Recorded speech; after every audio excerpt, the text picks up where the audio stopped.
Hello guys, continuing with the list. Now we are going to implement list in this video. As you can see, I made a variable called name equal to square brackets. We can put two name in this list.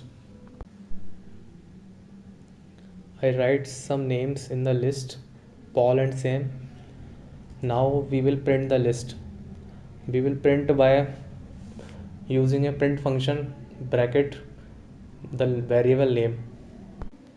Now we will print the output, and here you can see the output in the output window.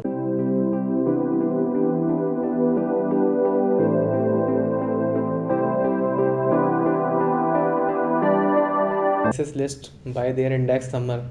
As you can see that starting index of list is 0 and then 1 and so on.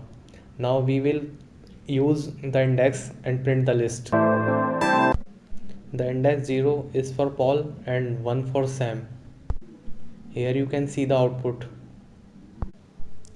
We can make a list of integer value, character value and float value.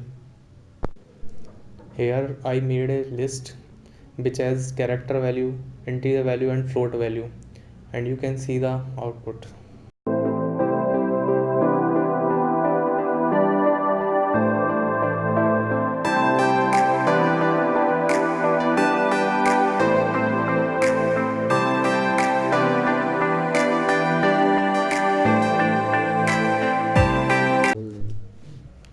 As you can see, we can access this list by their index also.